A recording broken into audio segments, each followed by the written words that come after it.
Thank you, thank you, thank you, thank you, thank you, thank you, thank you for wherever you might be. I say too much of thank you, but not.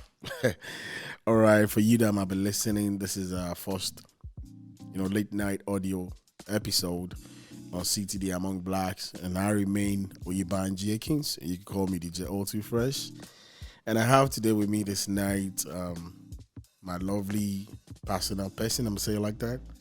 For you that might be listening, her name is Ruby ETK. So she's gonna be joining me on this late night episode. So wherever you might be, wherever you might be listening, you're driving, you're at work, you're working at late night. This is something we're trying to create for you to start listening to, so you doesn't get bored.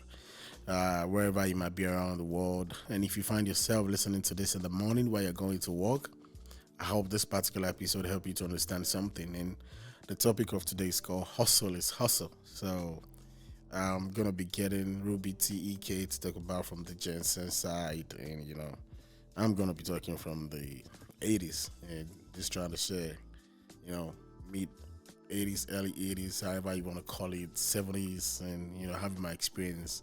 That's something we're gonna be doing. I hope you enjoy. So Ruby T, can you say one or two things to our audience? Well, hello y'all. This is Ruby ETK. You guys are gonna be hearing more from me, and I'm gonna be representing the Gen Zs in this late night talk that we're gonna have.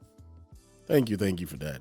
I'm gonna ask you this question, Ruby. What do you understand when you find yourself in the midst of your friends and you guys talk about hustle? What do you understand by the word hustle actually to you? Well, to me, hustle is hustle. You know. So, we're gonna be bridging in different places. We're both from Africa, you understand, and we find ourselves living in one of the most sweetest, wonderful, free country in the world, which is United States. And for anybody listening, shout out to all Estonian. We're in Houston live, and this is where we're recording this live. And when we start traveling around the world, we start to shout out to anywhere we find ourselves while we do this late night episode. So, I'm just gonna say this. I think we live in a world now where this generation believe hustle is hustle. You could do anything to make money, but I think it's becoming where people are so much carried away about the hustle that they don't even think about the consequences that come with some hustle. So, Ruby, to you, what kind of hustle do you think is right hustle? Well, there's Or no is there right. anything right or wrong about hustle? No, there's no right or wrong about hustle, especially my generation, which is in the 20s. My generation, I would say hustle is anything that you could be able to make money and, you know, make a better life for yourself. Regardless of how much money you make, you know, money is money. So now the value of money is going down, but at this What do you mean the value of money is going down? well, see if for our people that are listening, in Africa, a dollar in my country, especially, a dollar is like, I'll probably say like around 50 or more than that. So here in America, a dollar is earning a dollar is very, is really hard than back home. So But actually, that means I don't know. I'm Do you know what you just said? I know. You got to take that back. I don't know.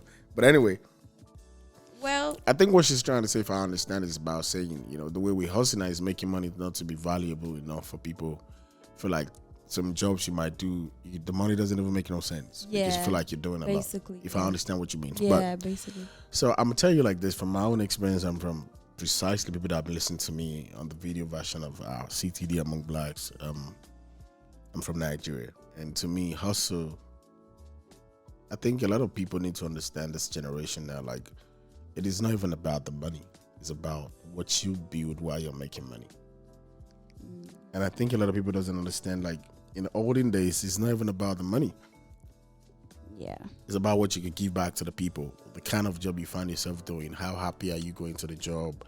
You know, what kind of friends you make with the job, and Have you built family with the people where you count them as a family while you go to work? But today, social media has make us not so people can just be in your house and you're making money.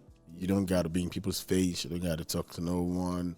You don't even have to be friendly with anyone. You can just be alone and you can control the world as long as you understand how the niche work and social media.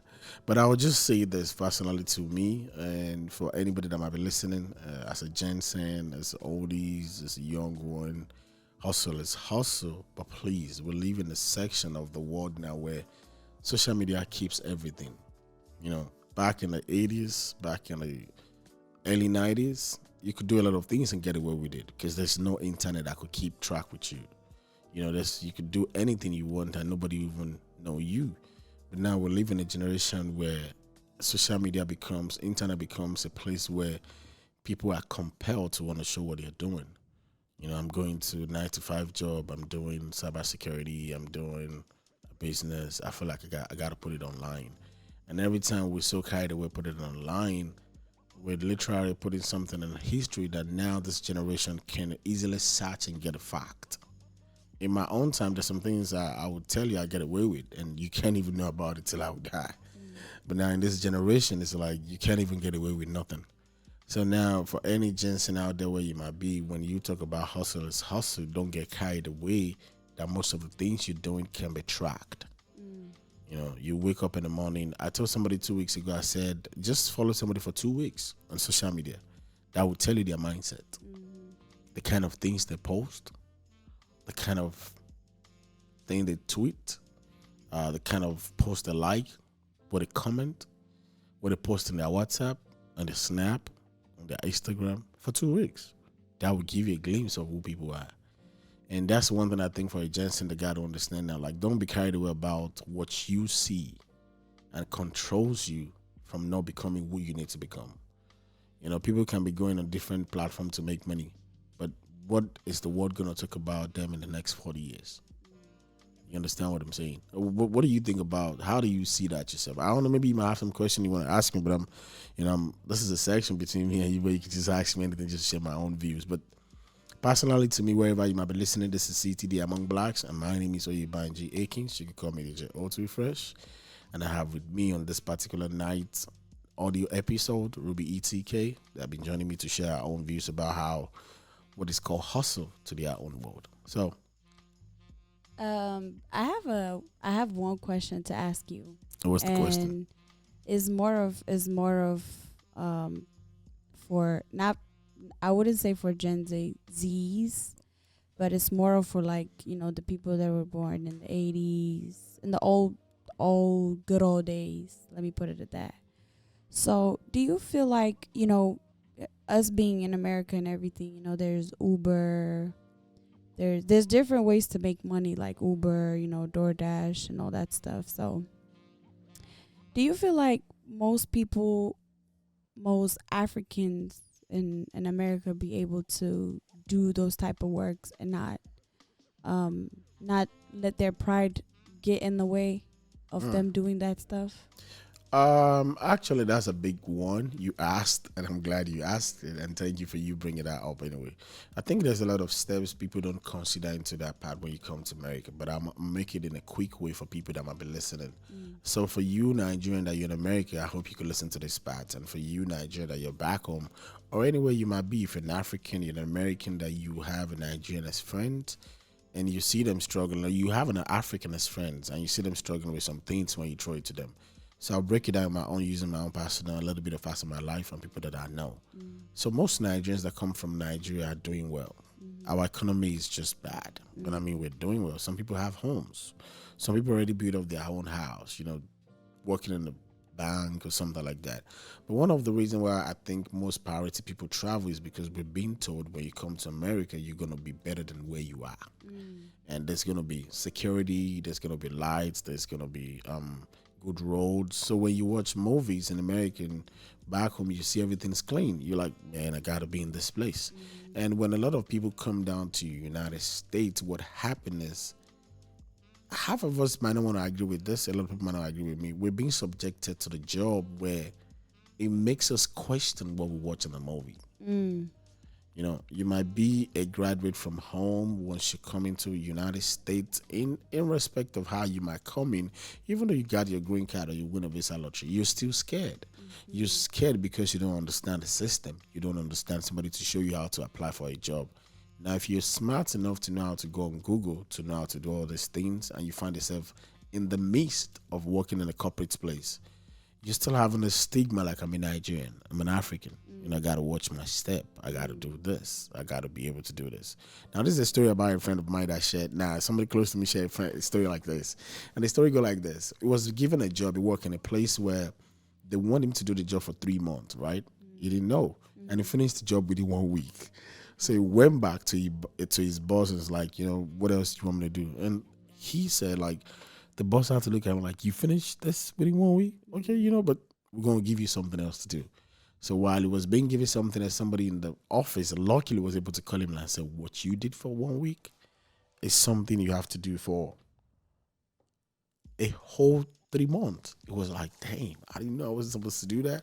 So things like that happen in that corporate world. I only talk about the corporate world. So a lot of Nigerians, a lot of Africans still struggle to blend themselves properly because we're struggling from cultural shock. We're struggling from understanding the system we're not living. We're struggling to understand what we've watched in the movie to see maybe this is really happening. So a lot of things will happen while you're growing in that part of that world. But for people that come into the country with no papers, this is the thing that happened. Just for example, I'm an accountant from Nigeria, right? And I moved to the United States. For some reason, I couldn't allow to do the kind of job I have to do. Now I find myself doing Uber, right? A lot of Nigerians who want to do Uber, and if they does it, they don't want to tell you they're doing it because where they're coming from, they're big. It's like I'm a king in my own city and I'm here and I'm about to be a slave for somebody. And the slave is not even a slave, it's because the country make you feel like it's a slave. You understand what I'm saying? Like, and America make you feel like if you're an Uber driver, you're a Lyft driver, that means you're low class people. So how do you expect me to post a picture while I'm driving Uber? So even when you ask me what do I do, I'm gonna tell like I don't do Uber. But the point is I'm doing Uber behind. And I have a lot of people that you'll see them dress nice, clean up, spraying money in the parties, like, damn, this nigga make money. But the truth is the job they are doing, you can't even do it. So sometimes a lot of people is peer pressure. They don't want to tell the world what they're doing. Or maybe if they find themselves in the midst of people that are like, oh, you're about to go drive Uber, like, damn, I thought you rich. So it becomes something like, I don't want this person to see me driving Uber. And as a Nigerian, I think there's a celebrity back home that was telling him back home it was big, and they caught him driving Uber somewhere in New York. Wow. And that thing went viral. And everybody's like, yeah, so it's a peer pressure of like, they must know I'm doing this.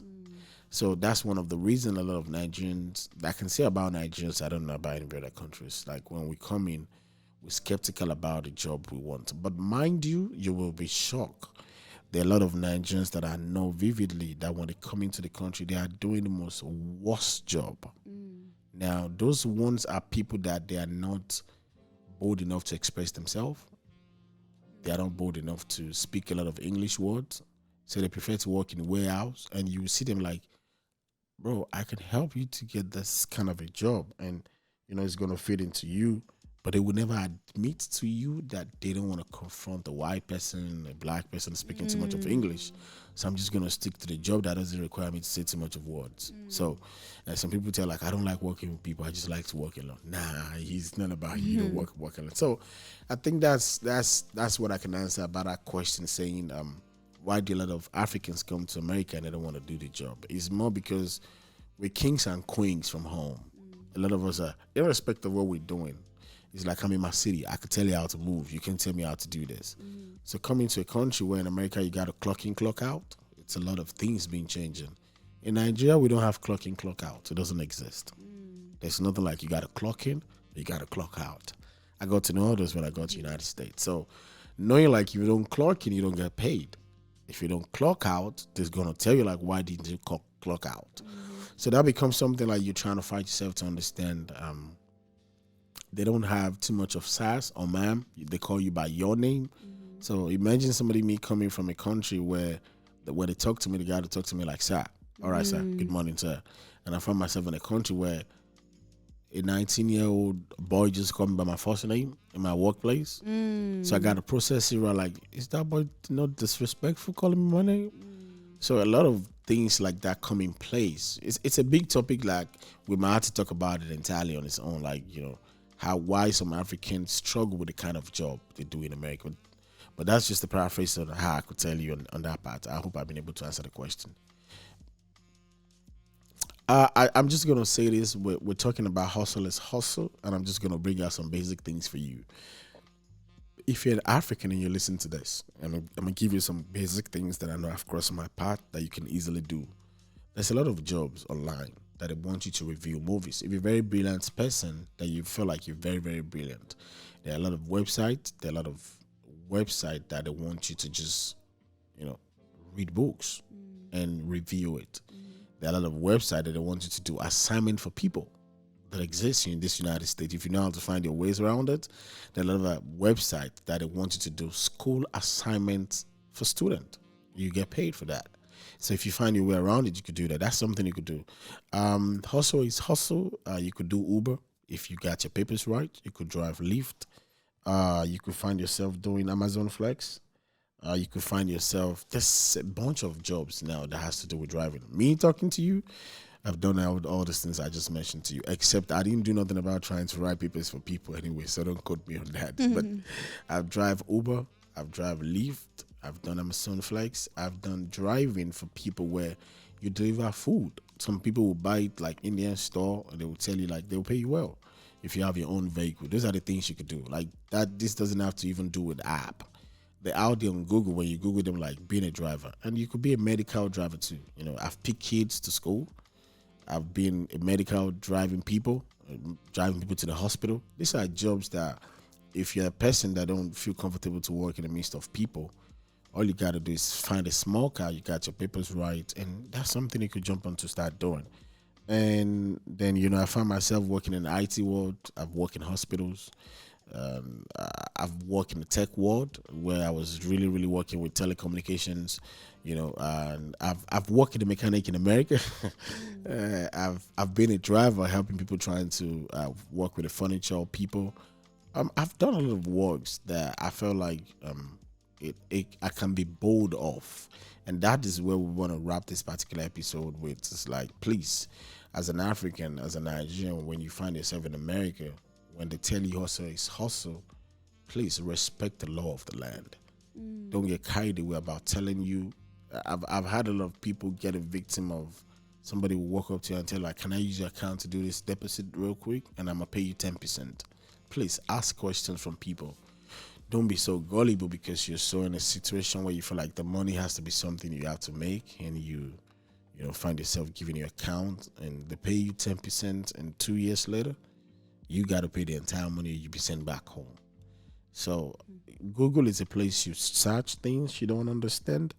Google is a place that will help you. YouTube is a place that so many business out there you could do online. There's drop shipping on Amazon. There's Amazon, I think it's called Amazon Viva or something like that, where Amazon will give you $10,000 to start a business. You just got to do like 6 weeks program with them, and after that they'll give you $10,000. You go get the clothes and everything you want. They will manage it for you, but it's like a loan that you use the loan to start a business, and you put it on Amazon back, and you start making your own interest and start paying Amazon back. So there's a bunch of things. And one more thing, while you're hustling, please learn to save in America. Don't think because they give you a credit card you want to max it out. A lot of Africans that come from Africa doesn't know what this credit means. So to most Africans, it's free money. And that's another topic we said we're going to be bringing in, that late night podcast section on CTDAmongBlacks. Like, don't be carried away thinking you're going to get a credit card of $50,000, you could max it out. You're definitely going to pay that money back. And that's part of hustle too. But, there's a way you can move around taking money out of your credit to start a business and put it in back. That's another hustle. I'm not trying to go into that for this particular episode. But, thank you if you're listening. We hope we've been able to give you one or two things to understand about this particular episode about hustle. We hope we didn't just rant. And if you find yourself living in America, you're planning coming to America, or you just moved to America, please don't be too ashamed to hustle. Hustle in the right way, legit way, and don't find yourself doing things that you don't think is gonna be what telling people that this is what I'm doing. Mm-hmm. And if you find yourself doing things that it's not worth it, it's not too late to stop, because this is a country that they will definitely catch you. I can promise you of that. I don't care how long it takes. They're definitely You're gonna gonna catch you. get that knock on your door. They will, man. I don't care how long you want to say it. It's definitely gonna come to your door. I remain all too fresh, and you can call me Oyebanji Akins, and this is Late Night CTDAmongBlacks podcast. And to me, this night we've been able to have Ruby ETK joining us to ask some questions. And wherever you might be, stay happy. Don't think about everything too much, and hustle, and stay blessed. And like we always say, we're trying to bridge the gap, and trying to connect all the dots. Thank you. Stay happy. Until next time, when we see you, make somebody happy.